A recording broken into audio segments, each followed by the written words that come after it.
senhores conselheiros presidentes, senhor procurador, doutor Matheus, senhora secretária, advogados aqui presentes, um bom dia para todos. Vamos iniciar aqui essa sessão de julgamento, eu solicitando à nossa secretária que averigue aí como que encontra-se o quórum regimental para que possamos dar oficialmente por aberta essa sessão de julgamento, indicando o nome de todos que aqui estão presentes, por favor. Bom dia a todos. Para a realização da 32ª Sessão Ordinária Virtual da Câmara Superior, aos 25 dias do mês de novembro de 2021, estão presentes doutora Francisca Marta de Souza, presidente. Presente o primeiro vice-presidente, doutor Manuel Marcelo Augusto Marques Neto. E o segundo vice-presidente, doutor Francisco José de Oliveira Silva. Estão presentes os conselheiros presidentes, doutor Francisco Wellington Ávila Pereira e doutor José Augusto Teixeira. Representando a Procuradoria-Geral do Estado, doutor Matheus Viana Neto.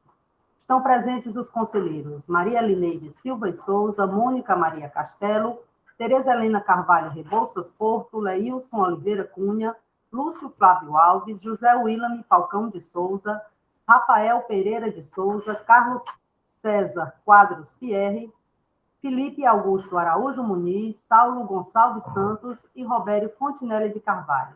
Secretariando os trabalhos da Câmara Superior, eu, Ana Paula Figueiredo Porto. Também estão presentes os doutores Francisco Mardônio de Oliveira e doutora Maria Clara Holanda Lima. Só, presidente. Como já anunciado pela secretária, eu, Francisca Marta de Souza, investida na função de presidente do Conselho de Recursos Tributários do CONAT, conduzirei na forma regimental esta sessão de julgamento da Câmara Superior por videoconferência. Registro que as sessões de julgamento não presencial, por meio de videoconferência, encontra amparo legal na portaria 145/2017 e 140/2021. A modalidade, então, implementada deve resguardar todas as garantias constitucionais das partes no processo administrativo tributário. Ainda de mencionar que, nesta sessão, julgaremos processos com a interposição do denominado recurso extraordinário, de que trata o artigo 103(2) da Lei 15.614/2014, que ancora-se nos casos de divergência entre a resolução recorrida e outras da mesma Câmara, da Câmara diversa ou da Câmara Superior, quando tiverem apreciado em matérias semelhantes. Então, para início propriamente dos trabalhos, já foi averiguado o quórum regimental, e eu indago da secretária se nós temos atas ou resoluções para serem aprovadas, e em seguida também a leitura do voto de desempate da presidência, que deve ser lido hoje em sessão na forma regimental. Ana Paula, com a palavra. Sim, senhora presidente, temos a ata da 31ª Sessão Ordinária Virtual, realizada aos 5 dias do mês de novembro de 2021. Faça a leitura.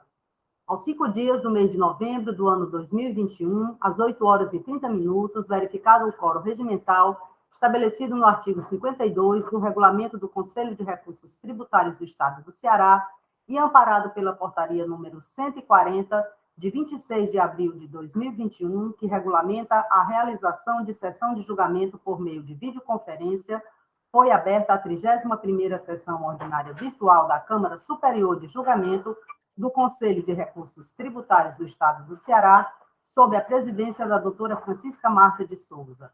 Presentes o primeiro vice-presidente, doutor Manuel Marcelo Augusto Marques Neto, e o segundo vice-presidente, doutor Francisco José de Oliveira Silva. Presente o conselheiro-presidente, doutor Francisco Wellington Ávila Pereira, e o representante da dupla Procuradoria-Geral do Estado, doutor Rafael Lessa Costa Barbosa. Compareceram à sessão os conselheiros Maria Lineide Silva e Souza, Mônica Maria Castelo, Antônia Helena Teixeira Gomes, Ivete Maurício de Lima, Lúcio Flávio Alves, José William Falcão de Souza, Ricardo Valente Filho, Francileide Cavalcante Furtado Remígio, Felipe Augusto Araújo Muniz, Felipe Silveira Gurgel do Amaral, Felipe Pinho da Costa Leitão e Robério Fontinelli de Carvalho. Presente secretariando os trabalhos da Câmara Superior, eu, Ana Paula Figueiredo Porto. Ausente por motivo de férias, o conselheiro presidente, Dr. José Augusto Teixeira. Inicialmente, a senhora presidente solicitou que fossem registradas as resoluções enviadas para homologação. Foram entregues para aprovação as resoluções referentes aos processos de números 1930-2012, relator Lúcio Flávio Alves, 2461-17, relator Robério Fontinelli de Carvalho, 2456-2016, relator Ricardo Valente, 3394, 3395 e 3396-2013, relator Michel Gradivol. Não havendo sugestões de alterações para as resoluções entregues, deu-se por aprovadas. Após a aprovação das resoluções, a senhora presidente passou à ordem do dia, anunciando para julgamento o processo de recurso extraordinário de número 2606/2013, auto de infração número 2013-09893, recorrente Cervejarias Kaiser Brasil S.A., recorrido Estado do Ceará. Conselheiro relator, José Willame Falcão de Souza. Decisão. A Câmara Superior do Conselho de Recursos Tributários, deliberando sobre o recurso extraordinário admitido pela presidência, com base no que dispõem os artigos 5º, inciso 2 e 107 da Lei 15.614 de 2014, resolve, por unanimidade de votos, negar provimento ao recurso para confirmar a decisão condenatória proferida pela Câmara recorrida, nos termos do voto do conselheiro relator, conforme manifestação oral do representante da douta Procuradoria-Geral do Estado. Presente para apresentação de sustentação oral, o representante legal da autuada, Dr. Fernando Westin Marcondes Pereira.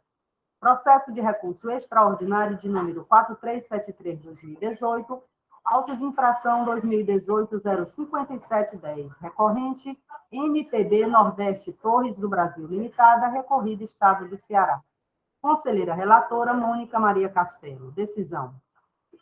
A Câmara Superior do Conselho de Recursos Tributários, deliberando sobre recurso extraordinário admitido pela presidência, com base no que dispõe os artigos 5º, inciso 2 e 107 da Lei 15.614 de 2014, resolve, por decisão unânime, dar provimento ao recurso interposto para decidir pela parcial procedência da acusação fiscal, nos termos da decisão paradigma, com aplicação da penalidade gizada no artigo 126 da Lei 12.670 de 96, conforme voto da conselheira relatora, e manifestação oral do representante da douta Procuradoria-Geral do Estado. Presente à Câmara, a representante legal da autuada, doutora Natasha Greco. Assuntos gerais. A presidente da Câmara Superior solicitou aos conselheiros que providenciem a entrega de resoluções de processos julgados há mais de 30 dias, a fim de evitar possíveis impedimentos. Nada mais havendo a tratar, a senhora presidente deu por encerrados os trabalhos, convocando os membros da Câmara para participarem da próxima sessão a ser realizada no dia 25 do mês corrente.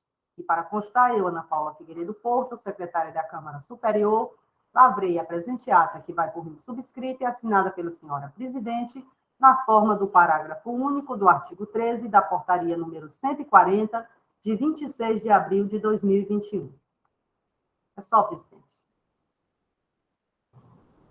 Bom, então não temos nenhuma sugestão com relação a essas resoluções, né, Ana Paula? Com relação à ata, não, presidente. Ata, temos resoluções okay, né? que foram apresentadas. Ok, vamos deixar as resoluções a posteriores e vamos fazer até a leitura do voto de desempate, tendo em vista que os advogados da parte estão aqui presentes. A doutora Melissa está aqui conosco e o doutor Schubert também acabou de entrar. Bom dia, doutor Schubert. Bom dia, bom dia. Tudo bom? Seja bem-vindo à sessão.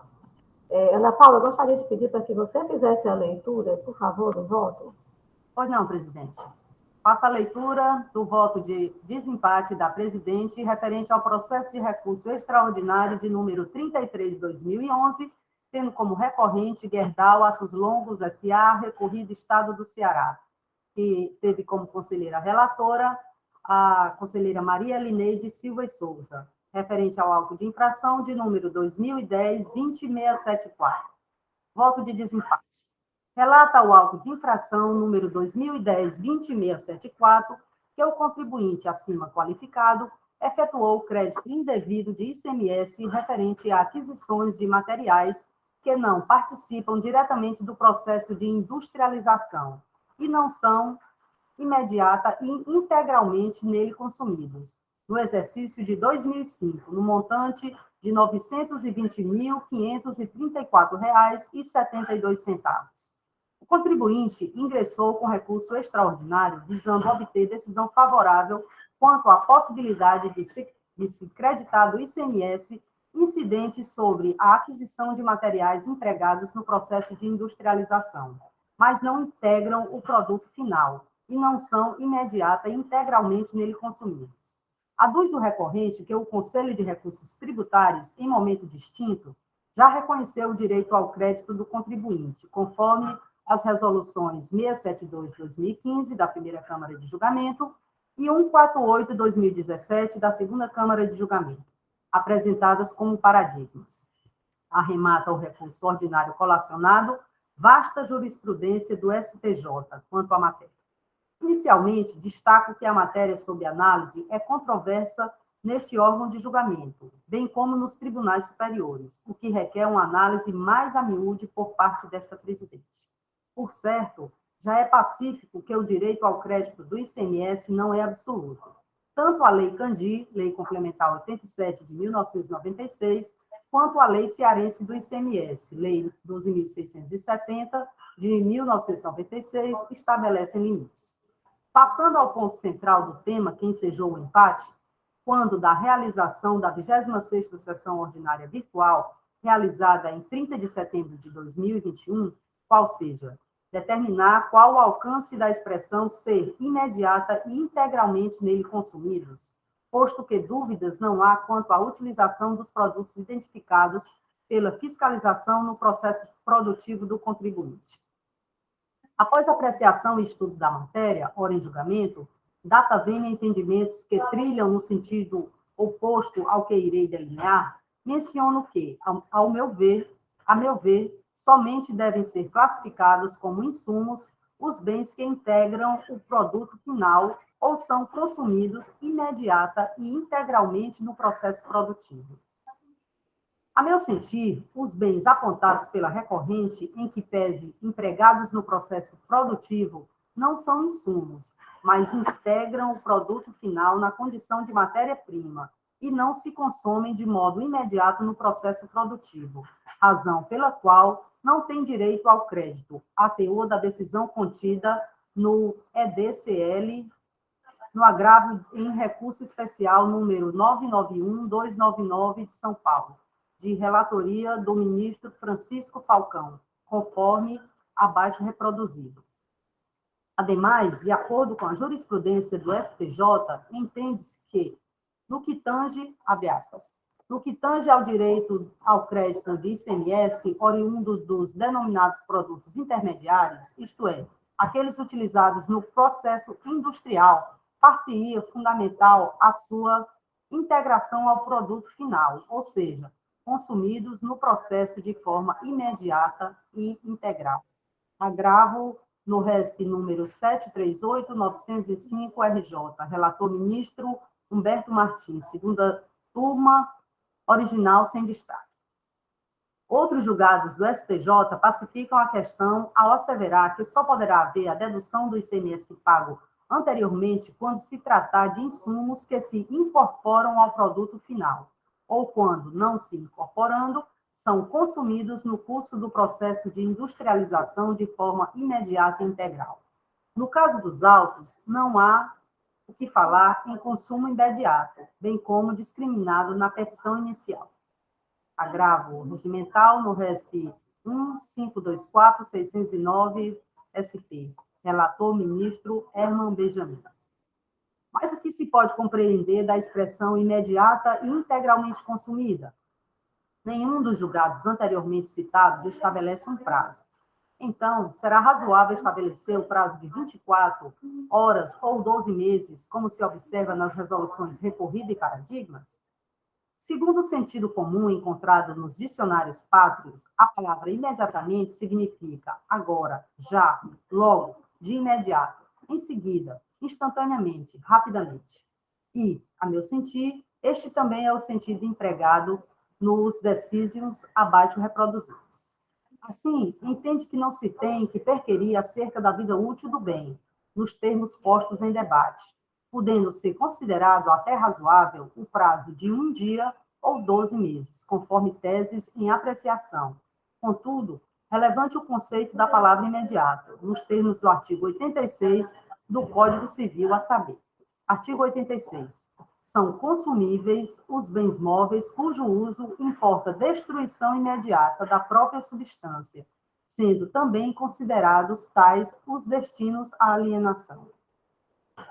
De acordo com a doutrina, são consumíveis os bens móveis cujo uso importa destruição imediata da própria substância, sendo também considerados tais os destinados à alienação. Por outras palavras, consumíveis são as coisas que se exaurem num só ato, com o primeiro uso.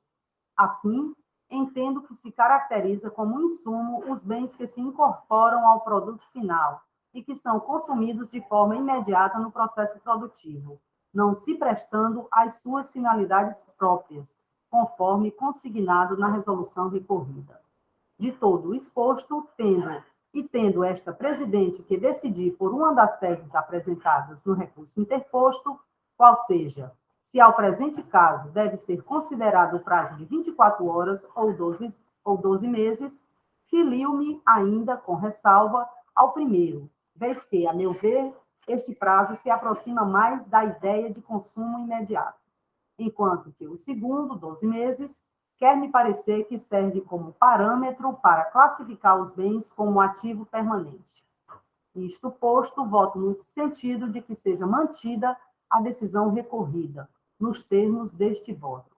Contencioso Administrativo Tributário, em Fortaleza, voto elaborado no dia 12 de novembro de 2021 e feito a leitura nesta sessão, Francisca Marta de Souza, presidente. É como penso, é como voto no momento, eis então a apresentação do voto de desempate. Agradecendo os advogados aqui presentes para ouvir a leitura do mesmo. Doutor Schubert e doutora Melissa. Querendo, podem continuar conosco na sessão de julgamento. Serão bem-vindos. Muito bom dia, doutora Marta. E, infelizmente, não poderei continuar na sessão. Mas muito obrigado, inclusive, por participar desta sessão e ouvir seu voto. Será sempre bem-vindo, todos. Um abraço. Um abraço, doutora Melissa, também. Ana Paula, vamos continuar. Por favor, faça menção logo às resoluções que foram enviadas para que sejam homologadas ou não. Ok, presidente. Senhores, foram apresentadas para aprovação nesta sessão da Câmara Superior as resoluções referentes aos seguintes processos. Da lavra do conselheiro Alexandre Mendes, processo de recurso extraordinário de número 2686-2017 e 2688-2017, da recorrente Ratec Engenharia S.A. Conselheiro Saulo Santos enviou para aprovação a resolução referente ao processo de número 3452-2017, tendo como recorrente a ArcelorMittal Brasil S.A. Conselheira Maria Lineide Silva e Souza, a resolução referente ao processo de número 6170-2017, recorrente Schneider Electric IT Brasil Indústria e Comércio de Equipamentos, e conselheira Mônica Maria Castelo, a resolução referente ao processo de recurso extraordinário de número 4373-2018, da recorrente MTB Nordeste Torres do Brasil Limitada. Pessoal, presidente, nenhuma sugestão de alteração nas resoluções apresentadas. Então, não havendo, dá-se então por aprovadas as respectivas resoluções, ok? Vamos agora, nesse momento posterior, passar ao julgamento dos processos pautados. Inicialmente, para julgamento, o processo de recurso extraordinário 2552-2014, auto de infração 2014-03779, recorrente Nutrimar Indústria de Pescado Limitada, recorrido Estado do Ceará. O julgado é da primeira Câmara, corporificado na resolução 226/2019, que ali decidiu pela parcial procedência. A resolução paradigma também pela parcial procedência com fundamento diverso, a 133/2019, da primeira Câmara. Conosco os representantes das partes, doutor Matheus Viana, e o doutor Francisco Mardoni de Oliveira, representante da empresa. Conselheira relatora, doutora Tereza Helena Carvalho Porto, a quem já passo a palavra para o seu relato. Doutora Tereza, por favor. Obrigada, senhora presidente, pela palavra. Bom dia, senhor procurador do Estado, doutor Matheus, senhores conselheiros aqui presentes, o advogado doutor Mardônio e a nossa secretária Ana Paula. Muito bom dia. Vamos aqui iniciar.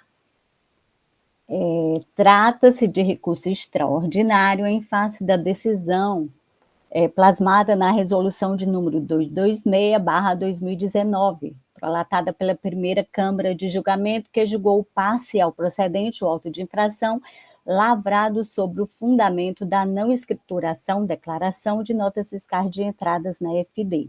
O contribuinte não declarou na FD as notas fiscais de entradas.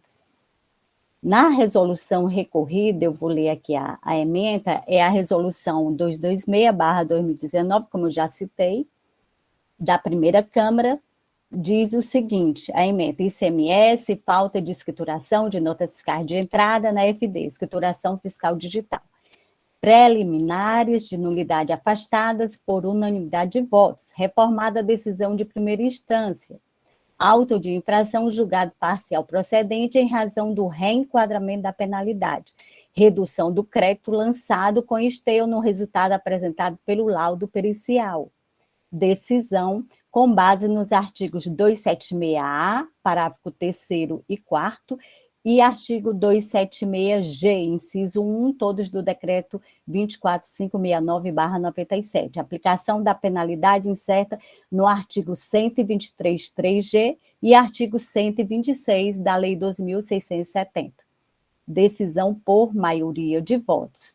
Pedido de reconsideração admitido pela presidência do CONAT, reformado o acórdão de número 051/2017, em razão da constatação de erro material, excluídas do demonstrativo do crédito tributário as notas fiscais de número 1681 e 702, que se encontravam devidamente escrituradas conforme laudo pericial.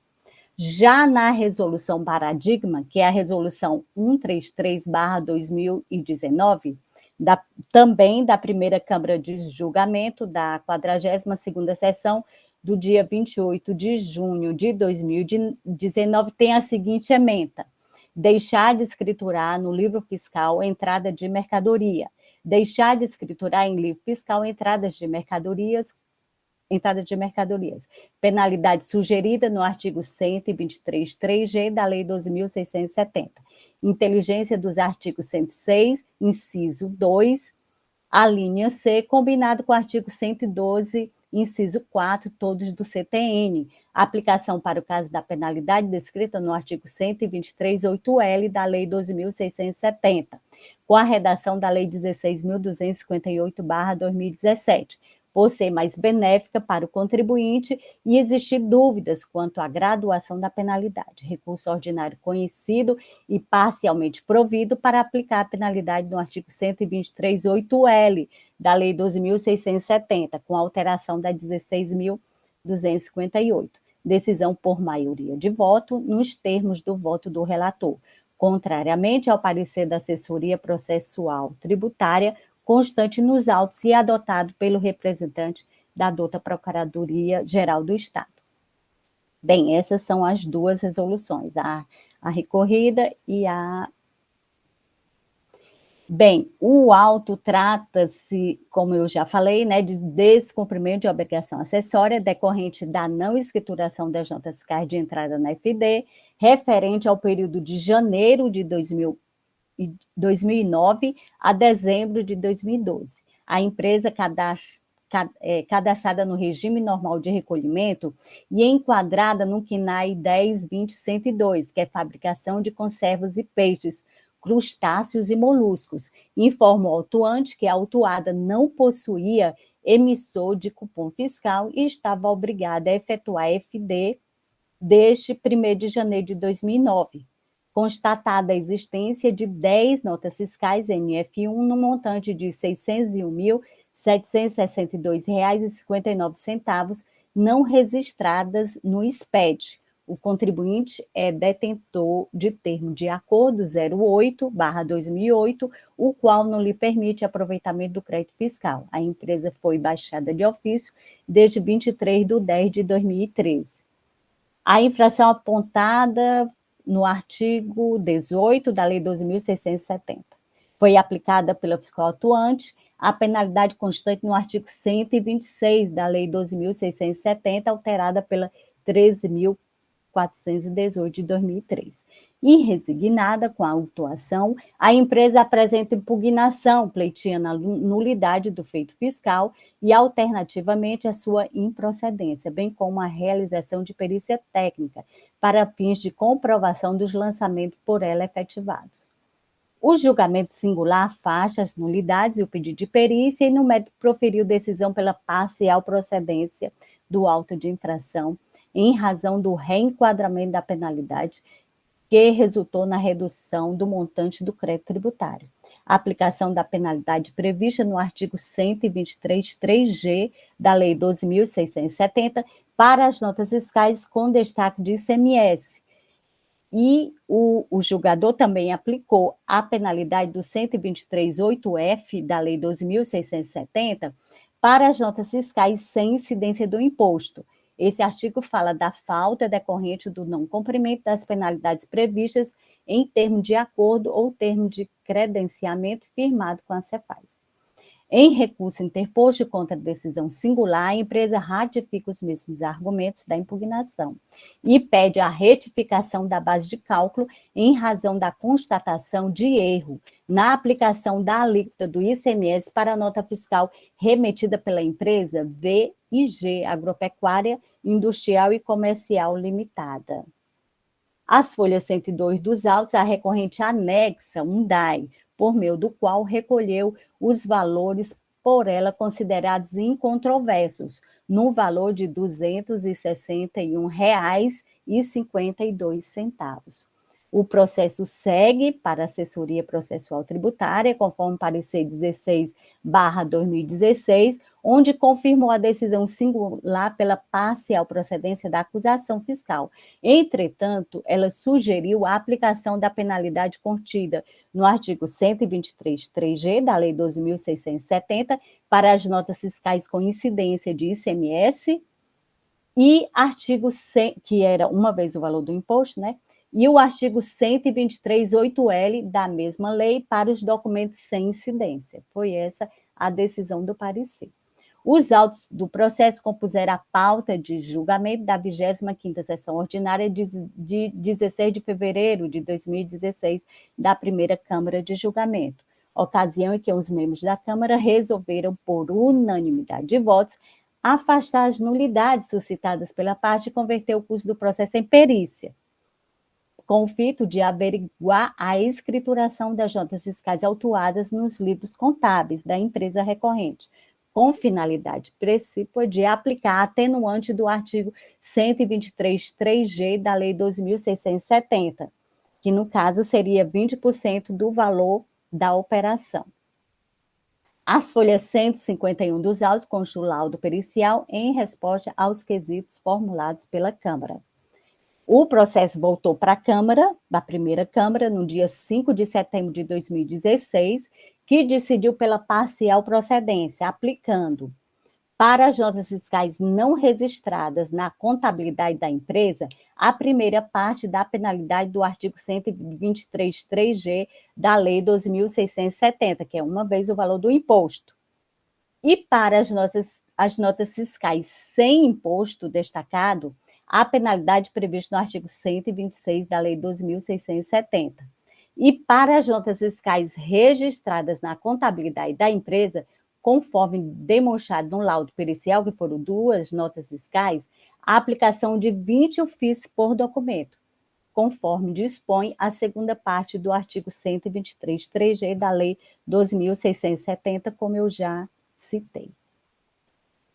Em 7 de junho, no entanto, em 7 de junho de 2018, a recorrente ingressa junto a este contencioso com a peça intitulada Pedido de Reconsideração, requerendo a reforma da Resolução 051/2017 da primeira Câmara. Por quê? Porque ela observou a existência de equívocos em relação à constituição da base de cálculo. A perícia verificou que a nota fiscal 1681 correspondia à nota fiscal 1881, a qual estava escriturada na FD, devendo assim ser excluída do levantamento fiscal. E a nota fiscal 702, que já havia sido pago através do DAI constante às folhas 102. Este foi o pedido de reconsideração da empresa autuada. A primeira Câmara, após analisar o requerimento, deferiu o pedido formulado pela parte para corrigir o erro material presente na Resolução 51/2017, excluindo do demonstrativo as notas fiscais 1681 e a 702, que se encontravam escrituradas conforme laudo pericial. O valor inicial era de R$ 60.176,26, como eu falei no início, e passou para o valor de R$ 30.191,68, depois dos ajustes da perícia e da Câmara, né, da primeira Câmara. O contribuinte, inconformado com a decisão exarada pela primeira Câmara de julgamento, interpôs recurso extraordinário, devidamente instruído, com as resoluções ditas como paradigmas, conforme folhas 211 a 216 dos autos, como eu já citei no início, a resolução paradigma, né? A presidente do CONAT, por meio do despacho 111/2021, deferiu o recurso extraordinário, uma vez que foram atendidos todos os pressupostos de admissibilidade. De pronto, observa-se que as matérias neles versadas são coincidentes, que a falta de escrituração das notas fiscais de entrada na FD, dissonância de entendimento na mesma Câmara relacionada à penalidade. A penalidade constante no artigo 123, 3G e artigo 126 da Lei 12.670/96 e a penalidade constante no artigo 123, 8L, né, da mesma lei, reformada pela 16.258. A recorrente alega que o julgado recorrido apresenta divergência de jurisprudência administrativa quanto ao reenquadramento da penalidade no tocante ao artigo 123, 8L. Ela afirma que, ao apreciar uma autuação que tratava da mesma matéria, a resolução paradigma número 133/2019 da primeira Câmara decidiu pela sanção tipificada no artigo 123, 8L, sob o entendimento de que seria mais benéfica ao contribuinte. Assim, considerando que a admissibilidade não mais comporta análise por este órgão colegiado, posto que se trata de ato próprio da presidente do CRT, passamos à análise do mérito. Então, procedendo ao comparativo entre a resolução paradigma supre e a resolução hora guerreada, como eu já li no início, já repeti, depreende-se que há, de fato, dissenso de interpretação entre seus julgados no que tange à penalidade aplicada, a 123, 3G ou a 123, 8L. É só, senhora presidente.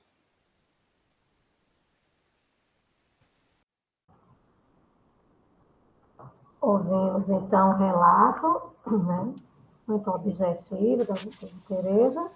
Vamos aqui, na forma regimental, ouvir o nosso procurador, doutor Matheus Viana Neves.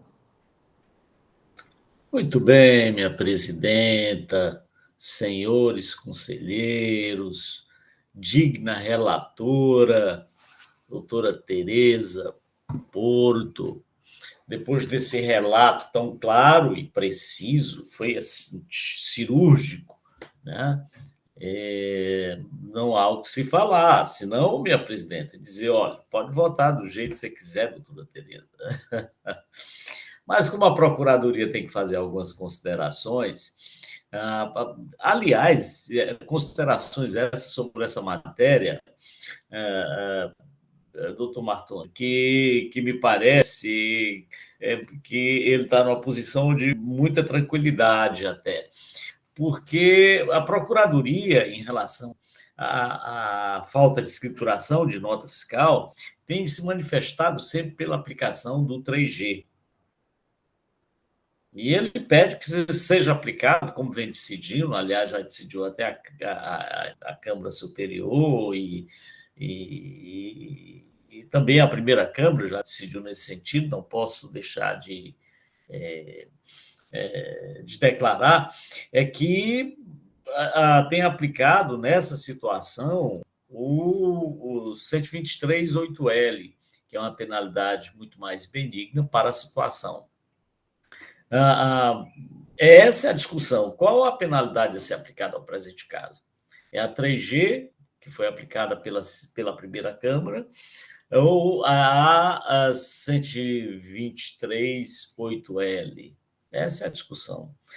A Procuradoria, tendo em vista a questão da especificidade e tal, tem se manifestado sempre pela aplicação, tem insistido até um pouco insistente a Procuradoria pela aplicação do 123.3G.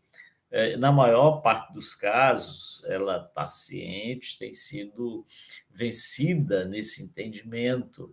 Inclusive, essa decisão da primeira Câmara em relação à aplicação do 3G, normalmente não tem ocorrido. A primeira Câmara até tem se manifestado pela aplicação do 123.8L, mas cabe à Procuradoria, né, continuar sustentando o entendimento sobre a matéria, ou seja, que é de que, no presente caso, não deve ser provido recurso e mantida a decisão, o julgamento da primeira Câmara.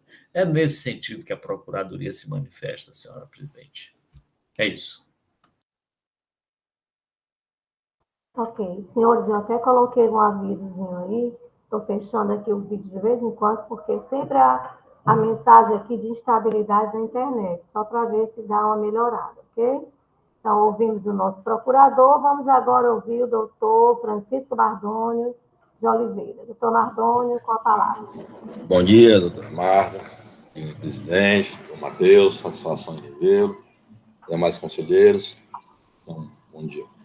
Bom, a questão, eu concordo em parte com o doutor Matheus e discordo em parte com o doutor Matheus também, então está 0-0, né? Mas a questão, assim, para ficar bem pontuado, né, a discordância não resiste só na 123G, tá? A discordância principal, se vocês observarem o que está colocado nos autos, é que foi aplicada a 126, integralmente. A 123G, no momento que se pediu aquela alteração, aquele recurso, onde se pediu de reconsideração, ela deixou de existir, porque era exatamente aquelas fiscais que foram excluídas.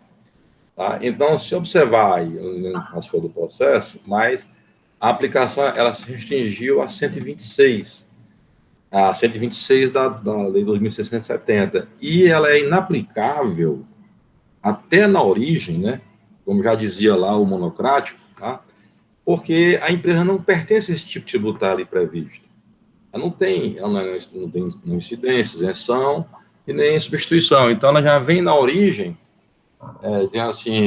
de forma indevida sendo aplicada desde a origem, porque realmente não caberia essa sanção. Tá? Então, terminou o auto ficando restrito a 126, 10% sobre o valor da operação. Então, o inconformismo decorre atualmente, né, de face dessa aplicação. A 123G não foi mais aplicada porque realmente já tinha sido excluído.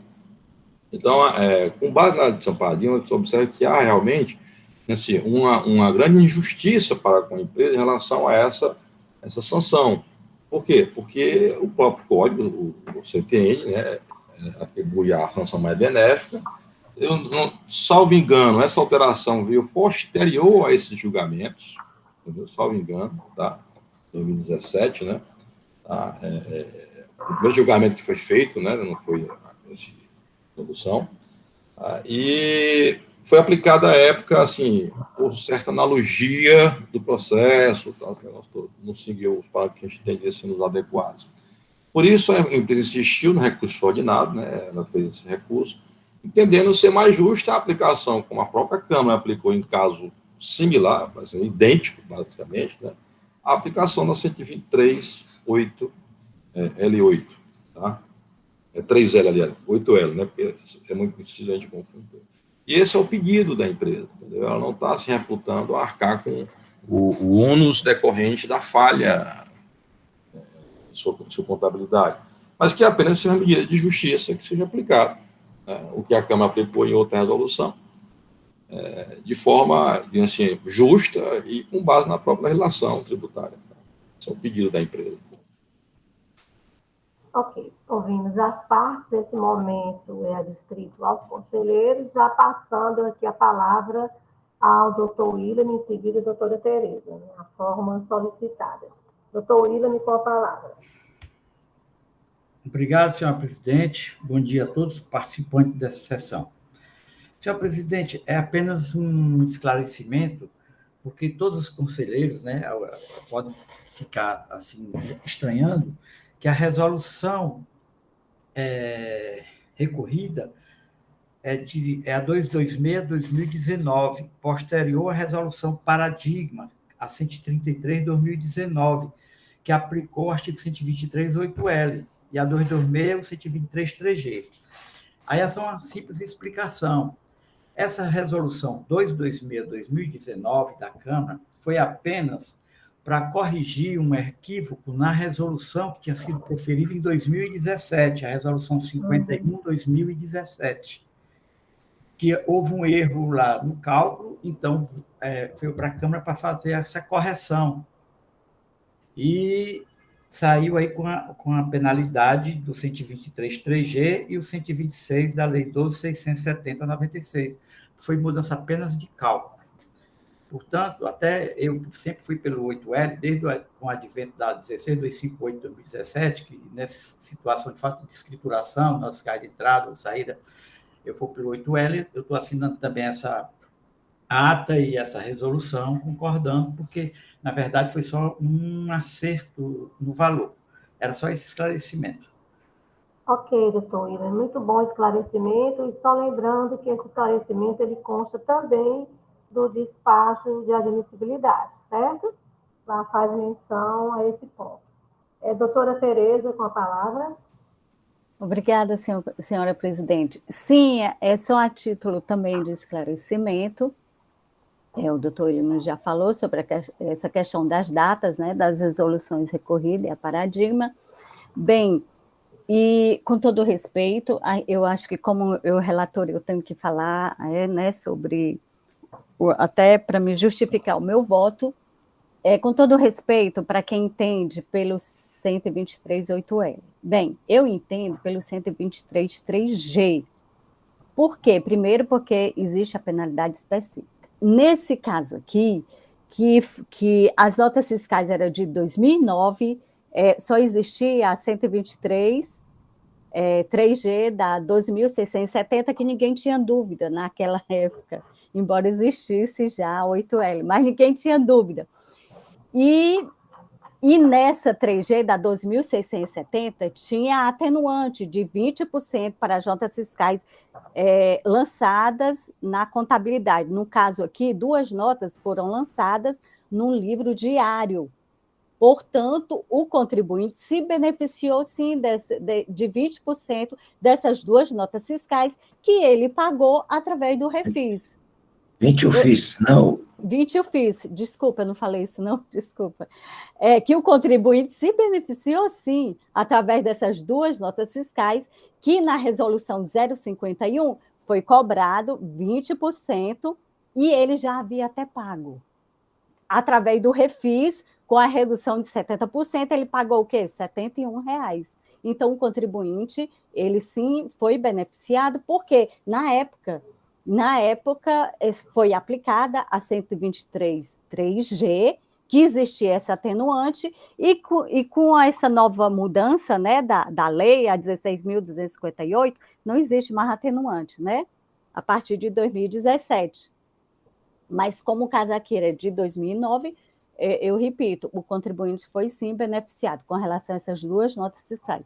Portanto, eu ainda sou pelo 123.3G, e na 126 o fiscal aplicou porque não havia imposto, né, nas notas fiscais que haviam o destaque do imposto, foi aplicado o 123.3G, a resolução, né, porque o fiscal aplicou 126. Eu não sei se eu me fiz por entender, mas eu entendo que seja pela recorrida, pela resolução recorrida, que ela foi muito justa e precisa na época, né, que foi feita que a decisão, no meu entender, né, que a decisão foi bem feita. Portanto, senhora presidente, eu entendo pela resolução recorrida. Já adiantando aqui o meu voto.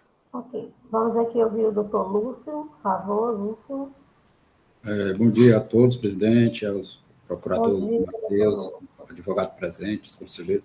Presidente, essa matéria já vem sendo discutida, né, aqui na Câmara Superior, nas primeira, segunda, terceira, quarta Câmara, mas você bem objetivo, a doutora Tereza colocou de forma bem precisa aí, o William também fez a complementação, mas aqui a gente tem, né, foi boa essa intervenção, porque de se aplicar, às vezes, o 123.3G, na época existia atenuante, justamente em princípio, respeitando né, o artigo 112 do CTN, na hora que existia uma penalidade menos gravosa, era aplicado. Então, no caso lá, os conselheiros entenderam por aquelas notas fiscais que estavam escrituradas na contabilidade, sim, existiria sim a aplicação da atenuante. E o restante, né, como não tinha imposto, aplicou o 126.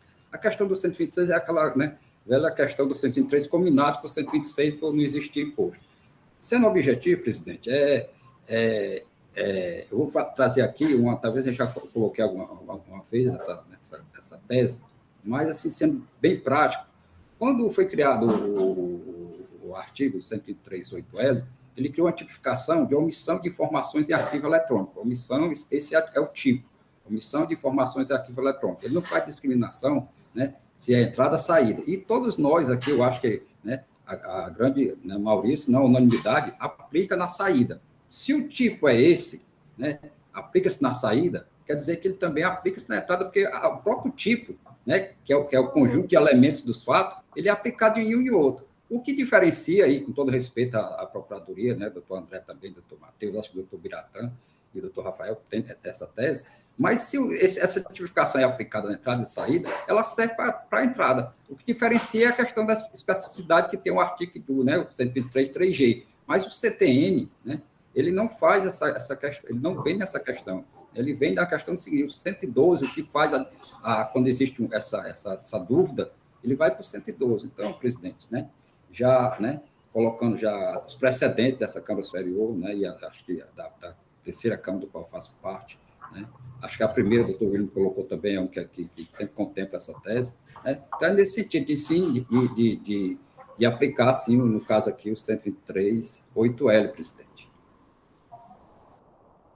Ok. Algum conselheiro ainda deseja manifestar-se? Doutor Pierre?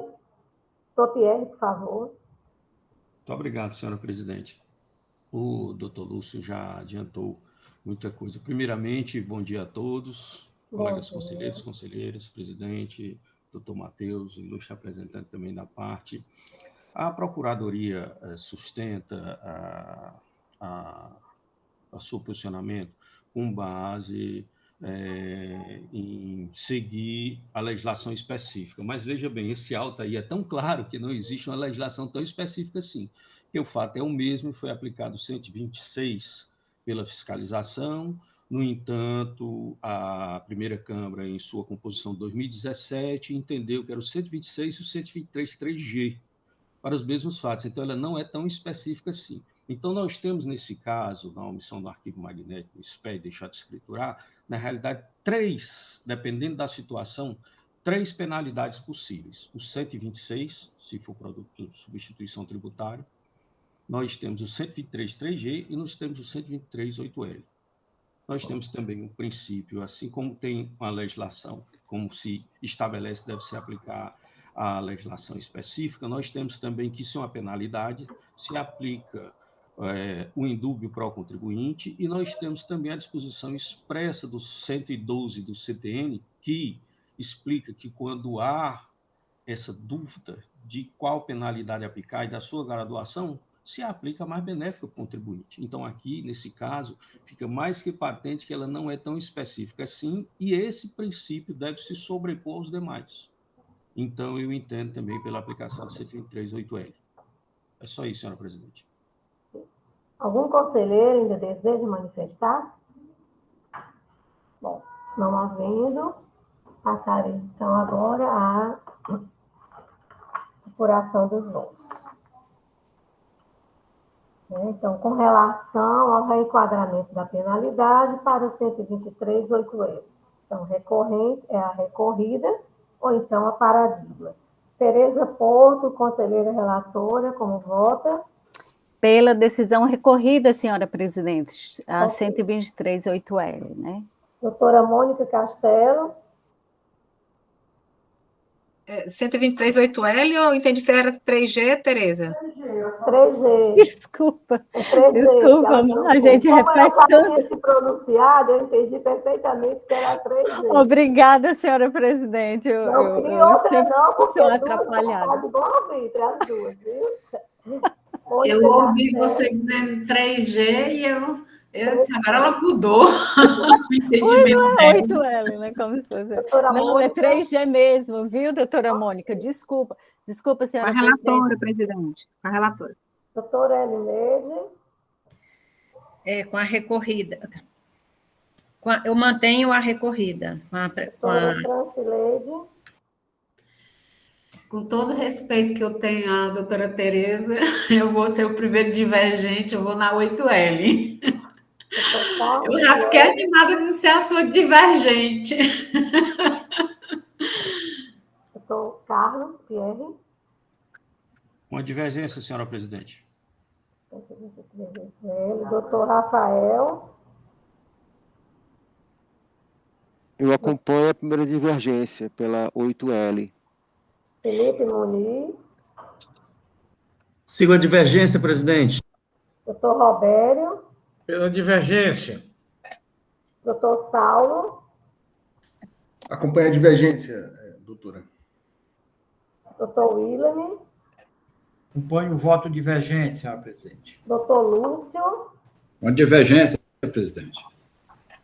Doutor Leilson? A relatora, presidente.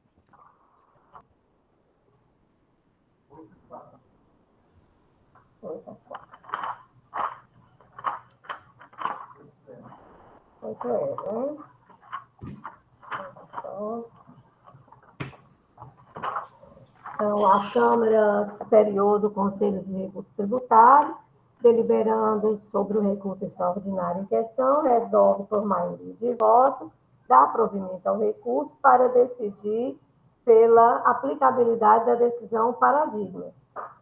Nos termos do voto da conselheira Francileide Cavalcante, que proferiu o primeiro voto divergente vencedor, a qual já fica designada para lavrar a presente resolução. E entendimento contrariamente ao aqui manifestado pelo doutor representante da PGE. Eis a decisão para o presente processo. Agradecendo o doutor Mardoni pela sua participação na nossa sessão de julgamento. Ok?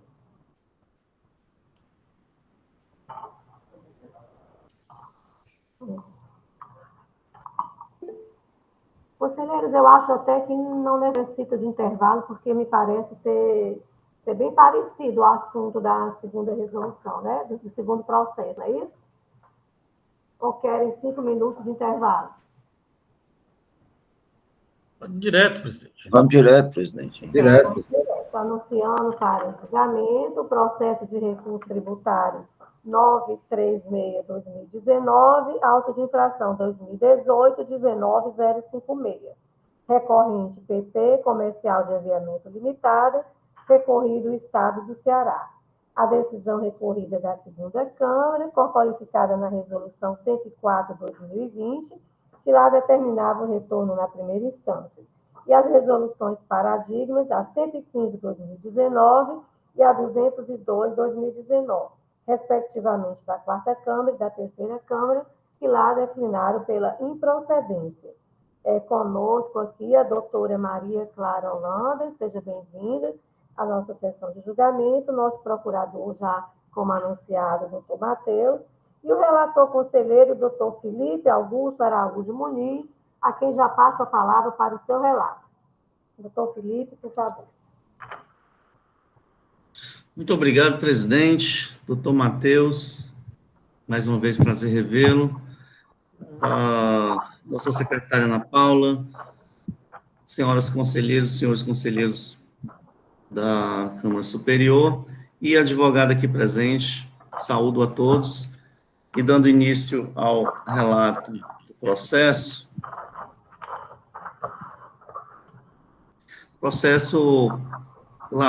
de auto de infração lavrado contra PP Comercial de Aviamento Limitada. Doutor Felipe, o senhor me dá só um parênteses, por favor, sem querer lhe atrapalhando, porque estudando aqui o recurso, eu vi que no final, na admissibilidade, tem um equívocozinho lá no final. Ela foi admitida, mas no final diz assim, o recurso a exame não é cabível, certo? Foi um equívoco, logicamente, pelos fundamentos aqui expostos, foi admitido sim o recurso, tá? O senhor pode até reforçar o que eu estou lhe dizendo, que foi aqui um copiar-colou, com certeza, mas o recurso foi devidamente admitido, tá? Muito obrigada. Sim, presidente, eu tinha percebido esse pequeno equívoco, mas como ficou tão claro a fundamentação, não deu para perceber. Obrigada, desculpa. A palavra é sua. Dando continuidade, trata-se de autuação lavrada em 26/11/2018, que tem como acusação fiscal a omissão de informações em arquivos eletrônicos, no período de dezembro de 2014, que ocasionou o lançamento da multa no valor de R$ 54.227,07, com fundamento no artigo 123.8L da Lei 12.670. Importa destacar, conforme consta nas informações complementares do auto de infração, que a autuação foi lavrada com o fim de suprir omissões entre escrita fiscal e a contábil do contribuinte. Veja. Em sede de julgamento de primeira instância, há de ser destacado os seguintes fundamentos da decisão. Por ocasião da análise dos documentos carreados aos autos pela autoridade fiscal, observe que o agente fiscal se limitou a constar as informações complementares somente cópia do balanço patrimonial e inventário declarado no SPED fiscal. Considero que os mesmos representam apenas meros indícios e não são suficientes para demonstrar de forma efetiva o descumprimento da obrigação acessória, objeto da lavratura do auto de infração. E com isso concluiu que não há possibilidade de afirmar com segurança se a empresa contribuinte cometeu ou não a infração tributária. O julgador singular entendeu pela nulidade do processo fiscal, submetendo, portanto, ao exame necessário. Com entendimento diverso, o parecerista da Célula de Assessoria Processual Tributária entendeu que, por meio do confronto da escrita fiscal com a escrituração fiscal digital, que por meio do confronto da escrita contábil com a escrituração fiscal digital, seria possível realizar a verificação da ocorrência da infração, que é a omissão de informações constantes dos documentos fiscais. Assim, opinou pela nulidade do julgamento singular e retorno dos autos à primeira instância para análise do mérito. Em sede de análise, pelo órgão colegiado, a segunda Câmara de Julgamento, na resolução 104 de 2020, a recorrida, decidiu nos seguintes termos, nos mesmos termos sugeridos pela Célula de Assessoria Processual Tributária, no sentido de que seria possível a verificação da ocorrência da infração por meio do confronto do SPED fiscal com balanço patrimonial. Então, com fundamento no artigo 85 da Lei 15.614, a segunda Câmara de Julgamento julgou pelo retorno do processo à instância originária para novo julgamento. O contribuinte ingressou com recurso extraordinário, por meio do qual requereu a reforma do julgamento proferido na segunda na segunda Câmara.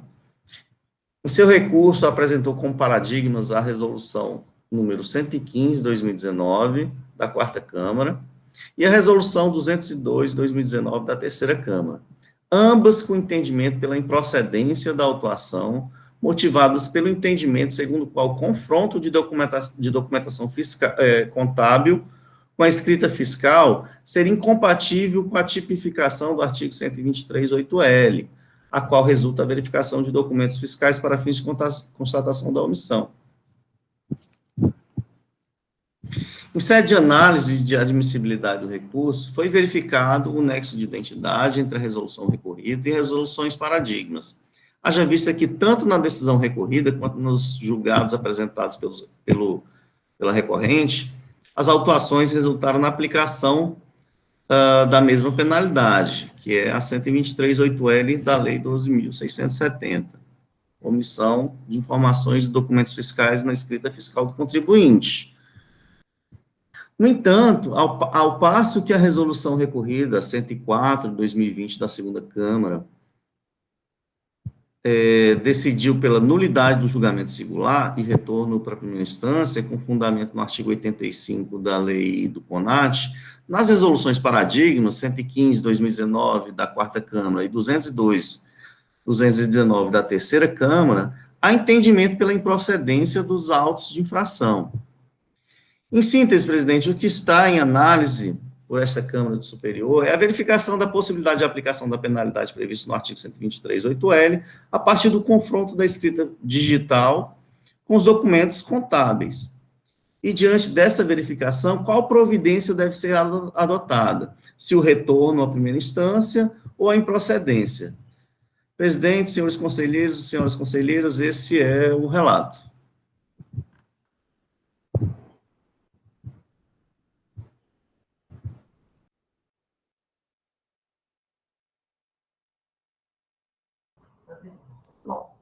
Bom, vamos agora ouvir o nosso procurador, doutor Matheus.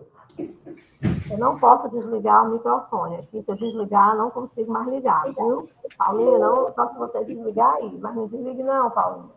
Vamos ouvir o doutor Matheus. Ok, minha presidenta. Você veja que a exclusividade aqui não é nossa, não, viu? É minha. Bom dia a todos, mais uma vez, doutora Francileite, doutor Willam, que eu não tinha falado, doutor Felipe, o relator, Leilson, Robério, grande Lúcio. Rapaz, essa Câmara, ela é forte, viu? Tem que falar com cuidado. Mas no presente caso, nós temos um caso muito interessante. Olha a cacofonia aí. No presente caso, nós temos um caso. Olha o eco, coisa feia. Já comecei mal. Vou reformular. No presente caso, nós temos uma situação muito interessante. Por quê? A Câmara entendeu pela nulidade do julgamento singular e determinou o retorno do processo para que fosse proferido o novo julgamento. E a parte insatisfeita recorreu e disse, não é para proferir novo julgamento, não, a decisão singular está correta, deve ser mantida. Em síntese, é isso que a parte quer, que o recorrente quer, né? Ou seja, a manutenção da decisão singular que foi pela nulidade do julgamento. Né? E qual é a situação? A situação é que, por ocasião da fiscalização, o agente fiscal identificou a divergência entre as informações prestadas pelo contribuinte na escrituração fiscal digital, no seu inventário, e as informações contidas no seu balanço patrimonial. Razão pela qual aplicou a sanção do 123.8L, né, que é divergência de informações e tal. Ocorre que a parte insatisfeita com isso entendeu que não era o caso de aplicação dessa sanção, até porque o agente não teria se desincumbido do seu trabalho, porque ele deveria ter comparado o inventário da sua escrita fiscal com os documentos.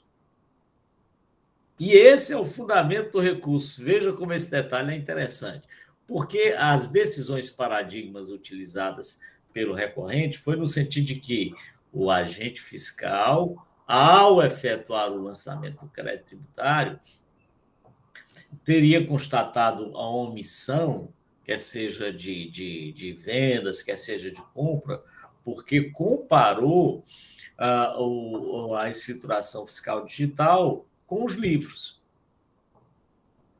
E aí, ao identificar a diferença, disse, olha, isso aqui é uma omissão de vendas, isso aqui é uma omissão de compras, e, portanto, ele teria que comparar, na verdade, não era com os livros, era com o próprio documento. Essa é a decisão paradigma. A comparação há de ser feita em relação à falta de escrituração, né, com os documentos e não com o livro fiscal ou com o balanço patrimonial. Então, utilizamos dessa paradigma que entendeu que o trabalho do agente fiscal deveria ser realizado com base nos documentos fiscais, ou seja, nas notas fiscais, e não nos registros em outros livros, foi declarada a nulidade da ação fiscal do lançamento. Essa é a paradigma. Por sua vez, no presente caso, aí há uma distinção interessante. É que não haveria como o agente fiscal fazer esse comparativo, porque não se está tratando de omissão de escrituração, ou de saídas, ou de entradas, omissão de saídas ou de entrada com base nos documentos fiscais. Está se tratando de informação diversa contida no inventário. Ora, o inventário, que é feito o inventário, não é feito com base em documento fiscal, em nota fiscal, não. É feito com base no levantamento que é procedido pelo contribuinte no momento que está terminando o exercício, no momento do término do exercício. Aí ele faz, então, o levantamento e informa. No presente caso, foi o que ele fez. Ele fez um levantamento, identificou esse levantamento corretamente, creio eu, lá no seu balanço patrimonial, mas na sua escrita fiscal ele não disse nada. Ele disse que o seu inventário era zero. Então, não teria como o agente fiscal comparar essa informação da escrita fiscal digital com documento fiscal, porque não existe documento fiscal. Existe mesmo o comparativo a de ser feito com outro inventário. E que inventário é esse? É o inventário patrimonial declarado pelo contribuinte. Veja como é a diferença. É uma pequena diferença, mas essa diferença é importante. Se o agente fiscal tivesse efetuado o lançamento com base, o lançamento de falta de escrituração, de nota fiscal de entrada ou de saída, ou omissão de entrada ou de saída, aí sim teria que efetivamente fazer esse comparativo com base nas notas fiscais. Mas não é esse caso. Razão pela qual a Procuradoria entende que o caso é de improvimento do recurso. Deve, sim, ser realizado um novo julgamento lá pelo julgador singular, de modo a analisar o mérito da questão. Não é o caso de aplicação da decisão paradigma, razão pela qual a Procuradoria se manifesta pelo improvimento do recurso. É isso, senhora presidente, senhores conselheiros. Ok, ouvimos o nosso procurador. Vamos agora ouvir a doutora Maria Clara, por favor. Bom dia a todos. Bom dia. Inicio cumprimentando a presidente, o procurador, os demais conselheiros presentes na sessão e agradeço a oportunidade que me foi concedida de estar aqui hoje perante os senhores. Como narrado pelo relator, trata-se de uma autuação lavrada com base no 123.8L, onde a julgadora de primeiro grau ela entendeu pela nulidade do processo fiscal e, quando esse processo foi enviado para o reexame necessário, a segunda Câmara entendeu por não acolher a decisão de primeiro grau e determinar a devolução do processo para um novo julgamento, né? Ocorre que, no julgamento do segundo grau, a empresa entende que a segunda Câmara deveria ter decretado a improcedência do auto de infração, pelo fato do levantamento realizado pelo fiscal ter se utilizado de uma metodologia equivocada, pois os documentos que foram levantados e analisados por ele se tratam de meros indícios, não são suficientes para demonstrar efetivamente o descumprimento da obrigação que levou à lavratura do auto. E, diante dessa discordância, nós ingressamos com recurso extraordinário e, junto a esse recurso, nós trouxemos duas decisões paradigmas análogas ao presente caso, né, demonstrando que, em ambas, o auto de infração ele foi julgado improcedente.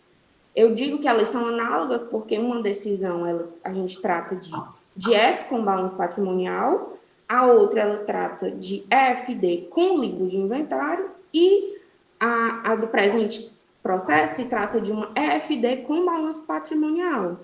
Ainda no segundo grau,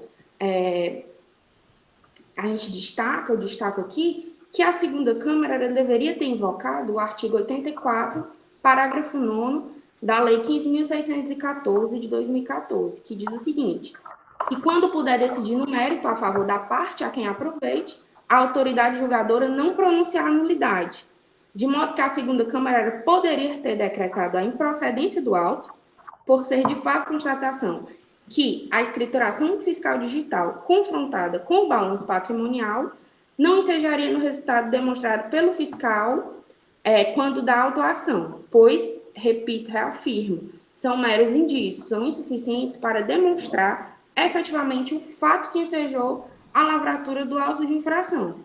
Diante disso, a recorrente requer a improcedência do auto de infração. Obrigada. Ok, doutora Maria Clara, muito obrigada. Vamos agora ouvir aqui os debates, iniciando o doutor Augusto, aqui pela fila, Augusto, Leilson, Felipe e Pierre.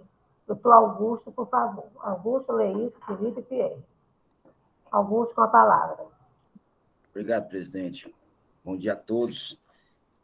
Eu escutei atentamente a Procuradoria e eu achei, inclusive, que ele fez bem direitinho, só acho que a conclusão não foi o que era, no meu entendimento, a mais correta. Por quê? E aí eu vou dizer por quê.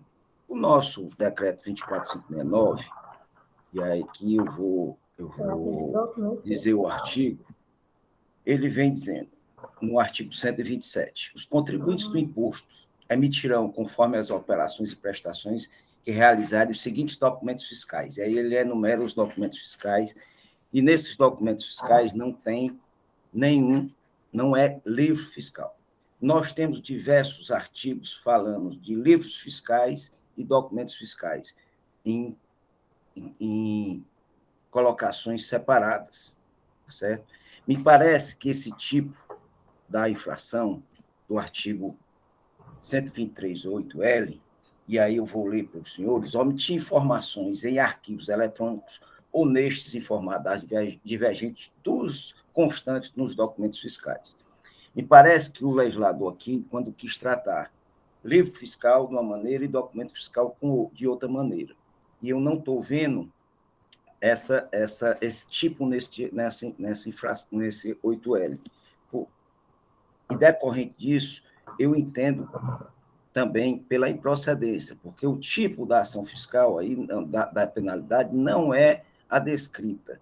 Comparar que o arquivo do livro, eu acho, inclusive, que era para ter uma penalidade mais específica nesse tipo de infração, mas eu não consigo ver esse 8L aplicado nesse tipo de caso. Obrigado, presidente, era só isso. Ok, doutor Leilson. Senhora presidente, renovo o voto aqui de bom dia a todos. Bom dia. Eu vou começar primeiro com a questão, até de uma dúvida minha, presidente, questão de procedimental, depois eu vou à questão médica. É que, como nós da Câmara lá, a resolução, ela não apreciou o mérito, ela voltou a decisão anulou a decisão de nulidade da primeira instância, se confirmado, claro, aqui nos debates, que as paradigmas devem ser permanecidas, é de voltar à autuação para novo julgamento pela segunda Câmara, ou se é confirmada a decisão da paradigma. Porque, eu digo, a segunda Câmara não analisou o mérito, né? Ela apenas anulou a decisão da primeira instância. Tá? Então, assim, se tivesse vindo aqui uma decisão paradigma, no sentido de nulidade, aí sim a gente poderia até entrar nessa questão, né, da nulidade, de ir pela decisão paradigma, resolução paradigma. Essa é a primeira dúvida. Tá? Mas o segundo aspecto, já é a questão meritória, e aí eu vou divergir do doutor Augusto, e eu vou também da Procuradoria, porque eu vou relatar que aqui nós temos 3 situações diferentes. Eu acho que a resolução do doutor Augusto está correta, a resolução paradigma também, que foi tida pelo doutor Lúcio, também está correta. Mas essas 2 resoluções, a meu entender, salvo aí aqueles que entendem o contrário, não se aplica ao caso da segunda Câmara. Porque o que aconteceu na segunda Câmara, a resolução do doutor Alexandre Goiânia, que foi lá por unanimidade, é que a empresa, ela omitiu as informações de seus inventários da FD em relação aos inventários. Ou seja, em fevereiro do exercício subsequente, ela não informou os inventários que ela tinha lá em 31/12. E por que ela não informou? Porque pelas provas trazidas nos autos, da IPJ e balanço patrimonial, evidenciava que a empresa ela tinha estoque de mercadoria lá em 31/12. Então, me parece que a resolução da segunda Câmara está correta, porque aí seria a primeira parte do tipo do 8L, omitir arquivos digitais, né, no caso aqui foi da FD, ou seja, a empresa não informou os estoques que ela o tinha, porque ela declarou a Receita Federal e colocou isso no seu balanço. Esse é o caso da segunda Câmara. Vamos ao caso da quarta Câmara. Pela resolução do doutor Augusto, ele deixa muito claro que a improcedência, e aí está correto, é o seguinte: o agente do FIS comparou as informações dos arquivos magnéticos declarados no SPED, ou seja, inventário, ou seja, parte do pressuposto já que existe uma declaração dos inventários no SPED, já diferente aqui da segunda Câmara. A empresa não informou esses inventários lá em 31/12, em fevereiro do mês subsequente. Então, continuando, o agente do FIS comparou as informações dos arquivos magnéticos declarados no SPED de inventário com o inventário informado durante a ação fiscal. Portanto, não comparou o arquivo magnético com os documentos fiscais. Aí, aqui, o doutor Augusto faz alusão à segunda parte do tipo, que também está correto, né?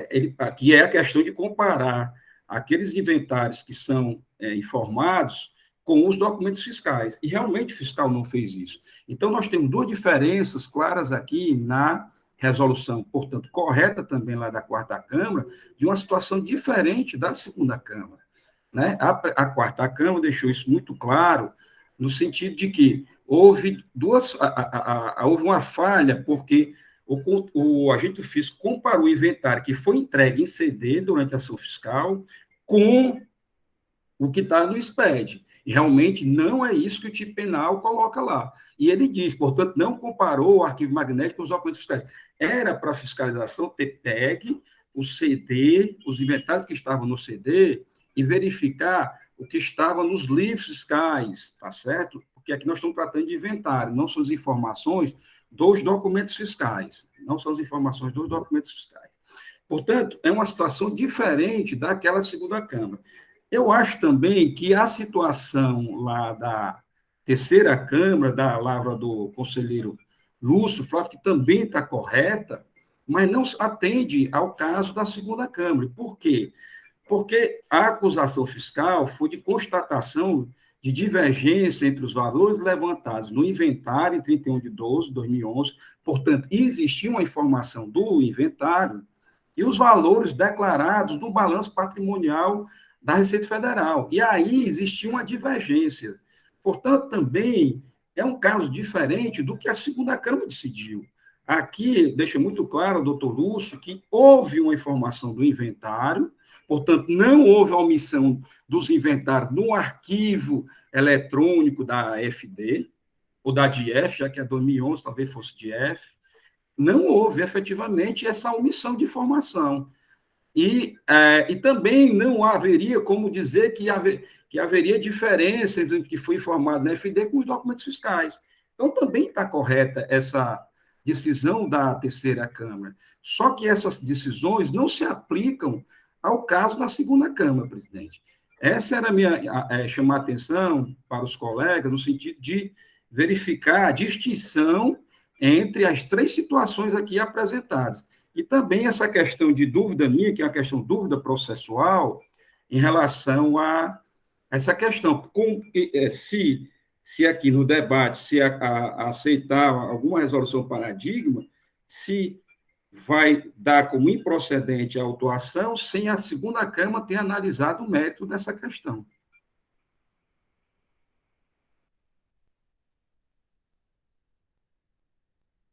Ok, vamos ouvir agora o doutor Felipe Muniz. Presidente, com a máxima vênia, o que o conselheiro Leilson está fazendo é analisando a admissibilidade do recurso. No meu entendimento, esse procedimento, essa é a análise que foi feita agora. E data máxima vênia, essa discussão não cabe mais no momento. A admissibilidade do recurso já foi feita pela presidência, né? Eu acho que aqui o que a gente deve fazer é dar continuidade à discussão conforme admitido.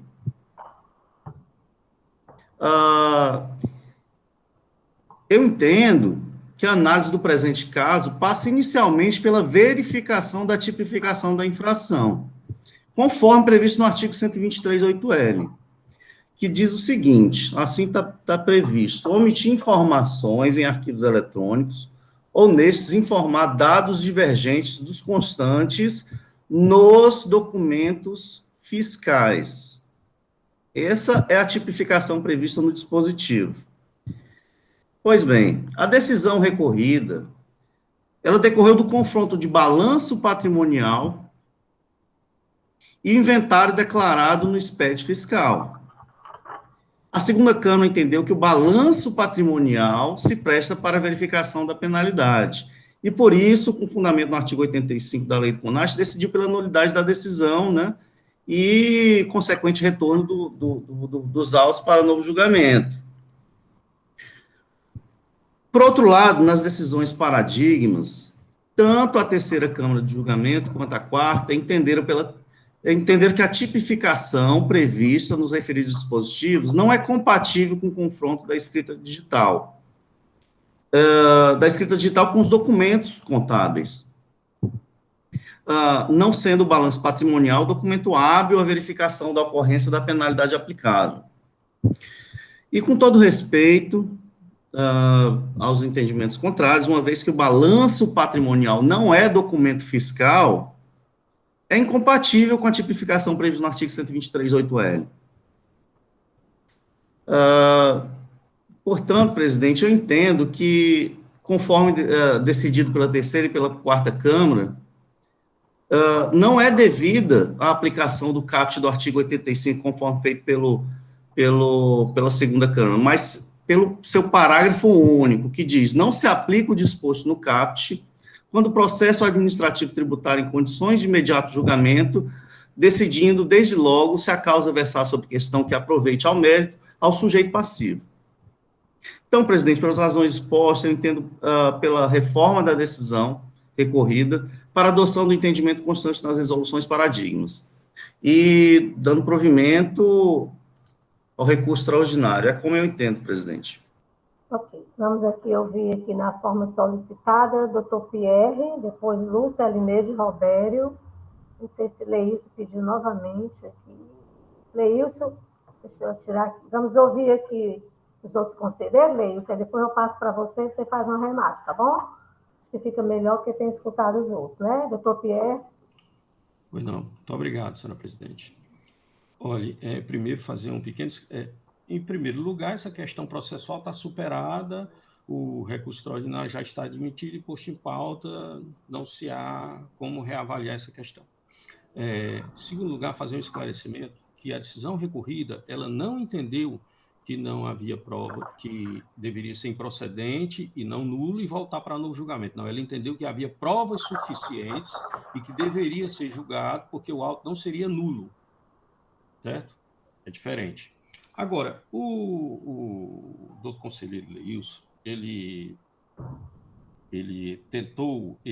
afirmou que, na realidade, o auto seria procedente, porque ele se enquadraria na primeira parte do inciso do 623.8L, que seria omitir informações em arquivos eletrônicos. Mas a autuação não foi por essa omissão. O fiscal é claro na autuação. Ele diz o seguinte: informado na conta estoque o valor de R$ 2.708.359,94, divergente dos registros fiscais na via SPED, que ele informou 0,0.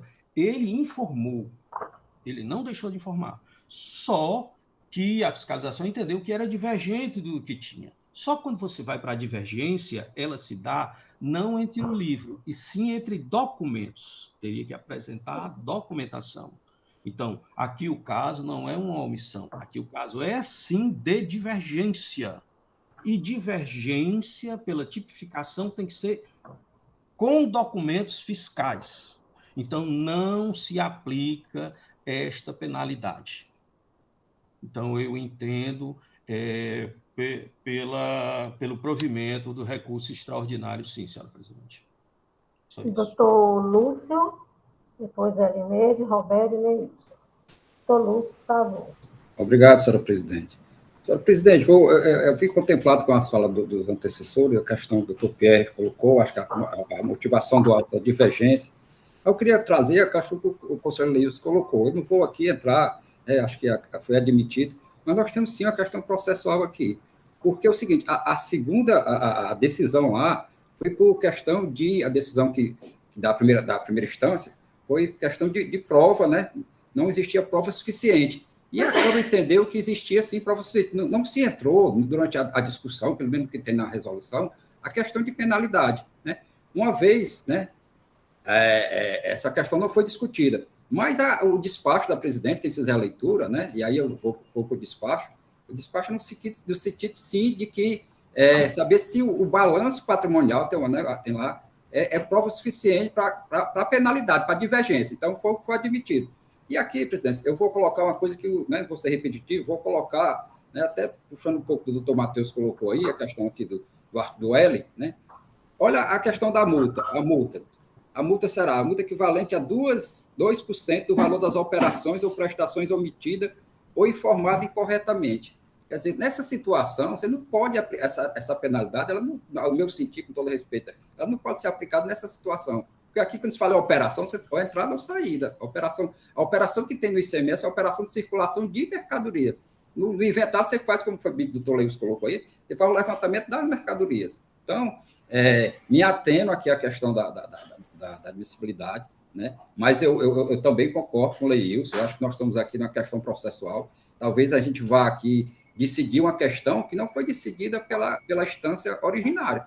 Lá, o que foi debatido lá era se o balanço, né, era prova suficiente ou não, como o julgador disse que não era apenas um indício. Então, presidente, eu acho que tem aqui, e tem uma saída, porque é o seguinte, eu vou entender se a gente, aqui não estou fazendo nenhum juízo de valor ainda, se a gente confirmar a decisão, essa decisão vai voltar voltar para a primeira instância, né, o processo vai, né, se a gente confirmar aqui, né, a decisão, né, não, então é que eu perdi um pouco, presidente,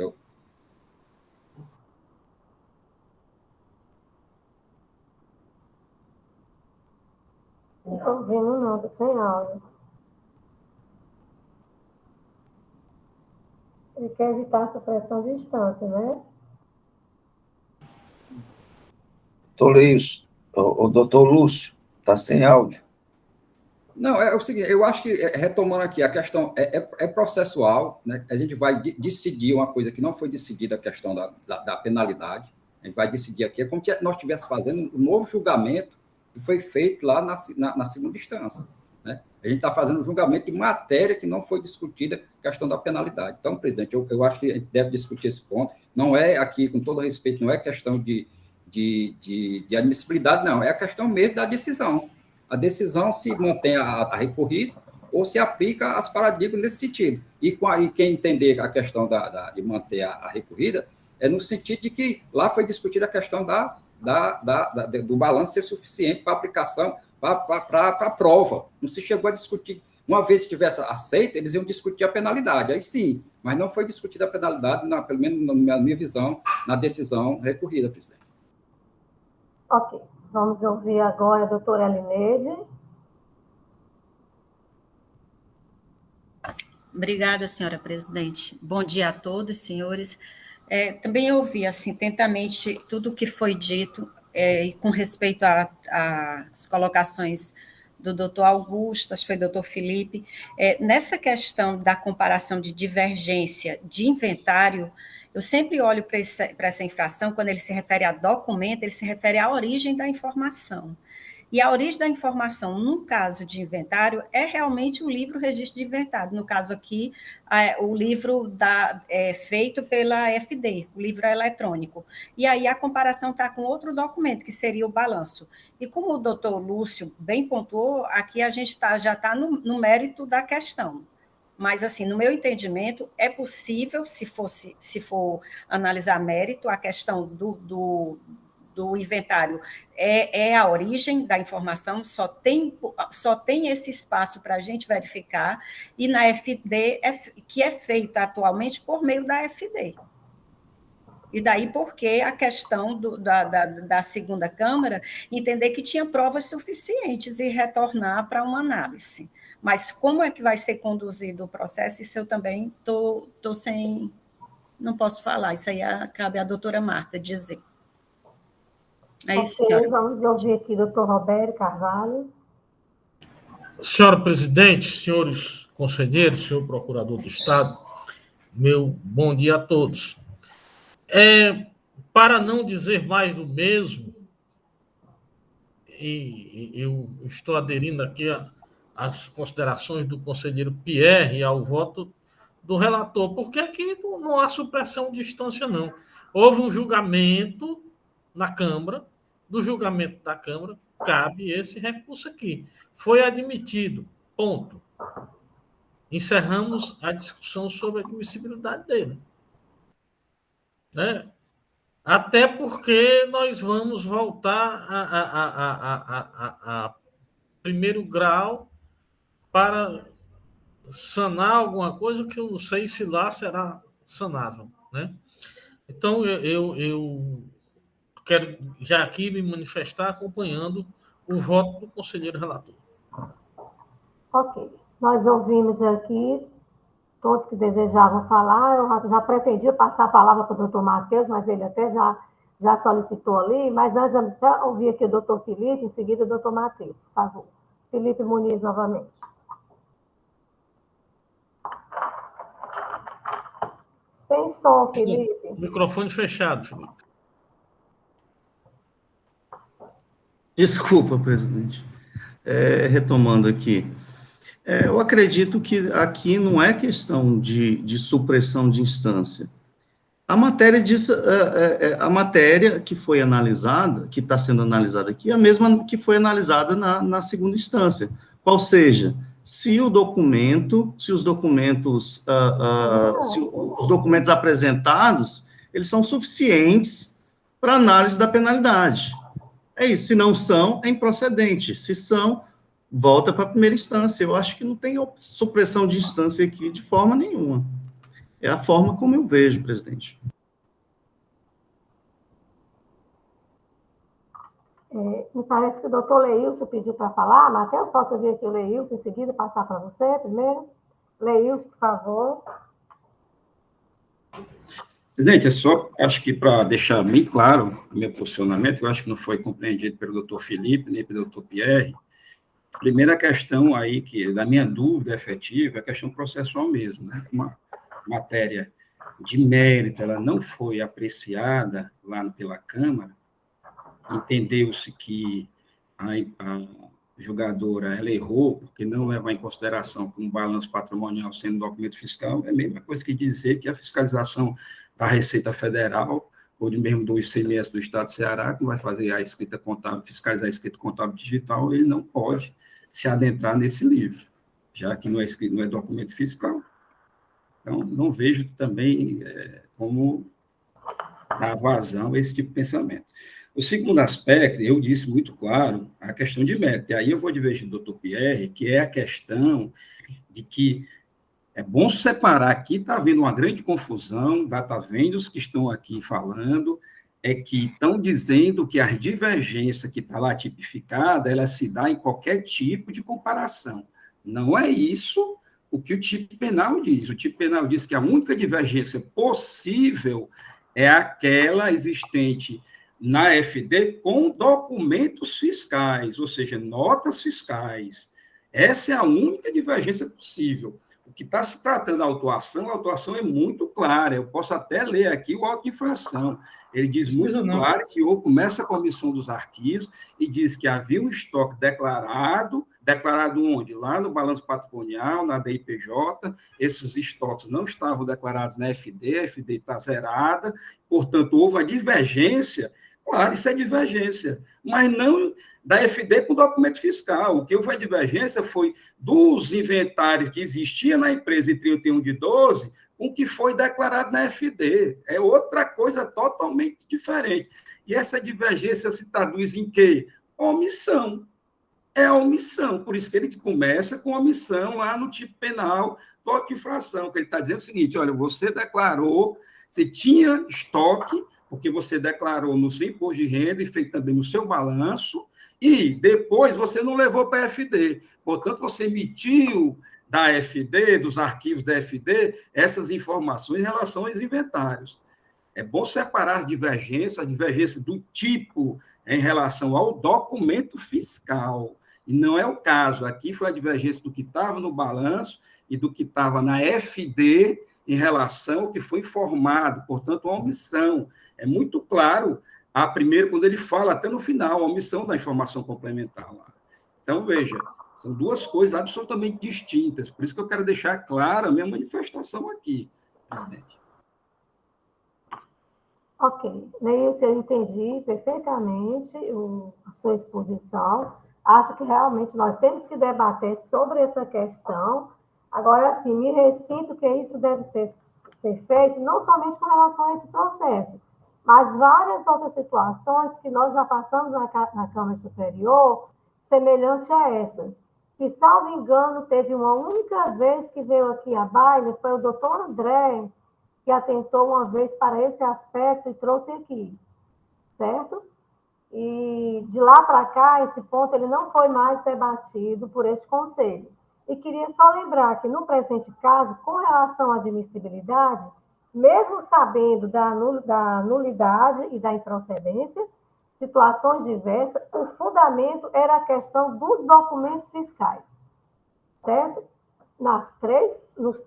Nesse primeiro aqui, realmente nada foi analisado com relação a documento fiscal, mas eu acho que nós temos que fazer o que é correto, independente da admissibilidade, como mesmo aqui foi dito, a admissibilidade já foi feita, mas chegando-se à conclusão de que existe um equívoco processual, não há por que não se voltar atrás. Não tenho isso comigo de forma alguma.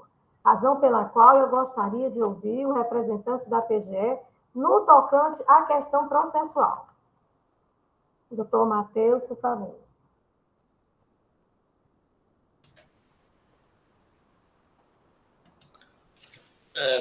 Bem, minha presidenta, eu acho que a pontuação feita pelo doutor Pierre, ele foi muito preciso no sentido de dizer qual o objeto da discussão. Porque o que é que nós temos? Nós temos o julgamento singular desse processo, que foi declarada a nulidade. E por que foi declarada a nulidade? Porque entendeu o julgador singular que deveria ter sido feita a comparação não com o inventário, mas sim com os documentos fiscais. Esse é o motivo da nulidade. Tá? Quando chegou na Câmara, a Câmara entendeu, não, a questão não é documento fiscal, aqui não é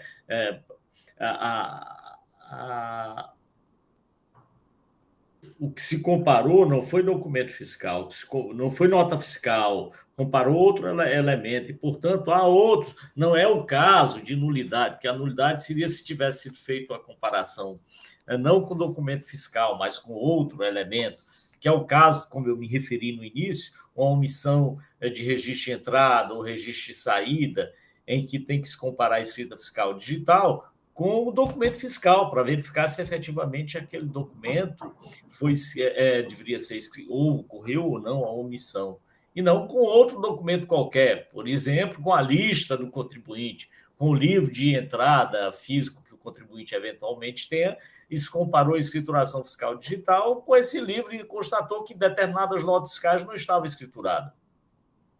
Eu vou chegar à questão processual. Então, um pouquinho de paciência. Então, aí veja, quando se comparou só a escrita fiscal digital com o livro, com a nota fiscal escrita lá naquele livro ou em outro documento, aí o que é que tem entendido sistematicamente esse CONAT? Aí eu não falo nem em relação à primeira ou à segunda Câmara, mas é o CONAT tem entendido, as suas câmaras têm entendido que a comparação deve ser feita com os documentos fiscais. E que é que ele entende com o documento fiscal? É com a nota fiscal. Esse tipo de infração fica caracterizada quando a comparação é feita com a nota fiscal e a escrituração fiscal digital dessa nota fiscal.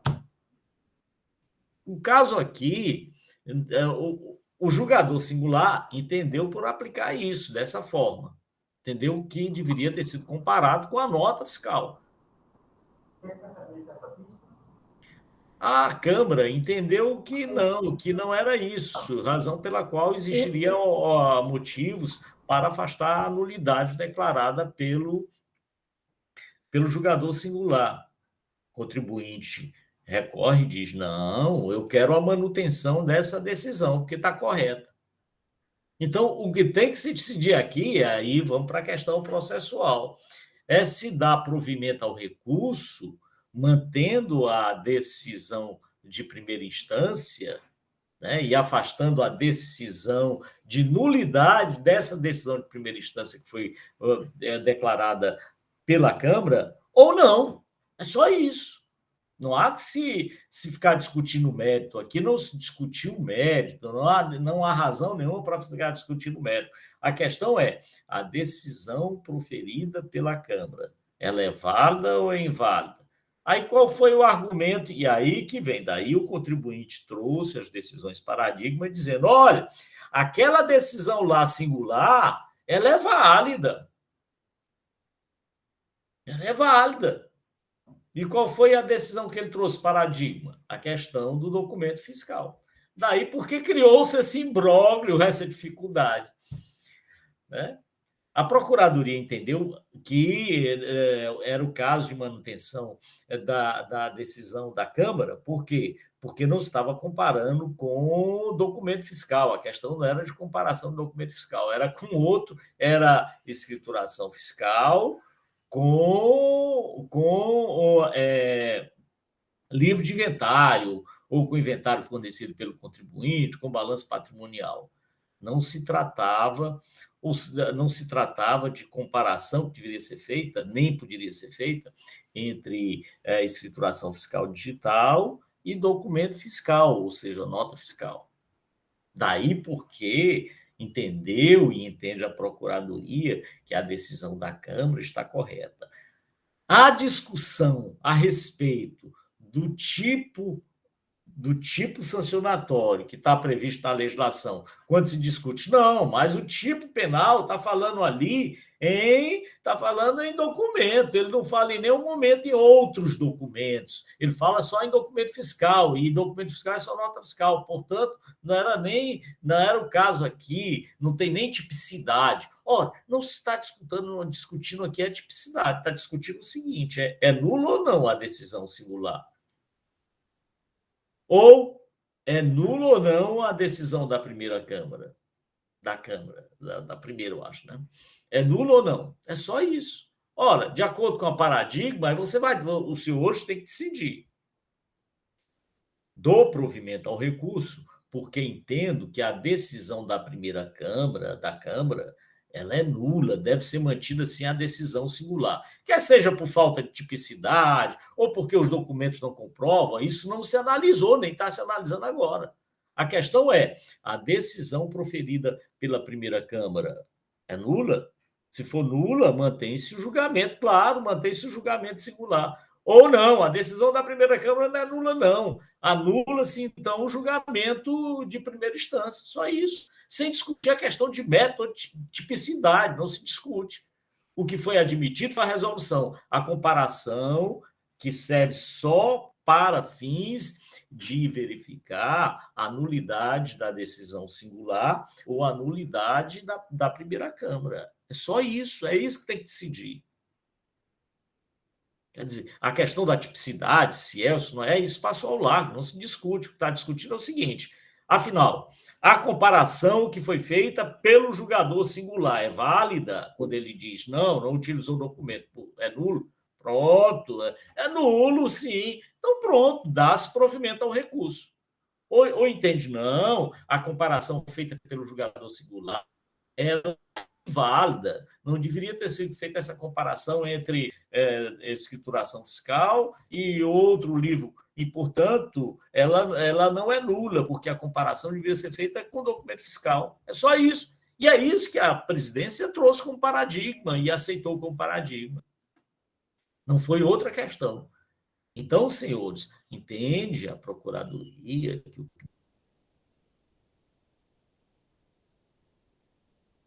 deve ser visto, dá provimento ao recurso,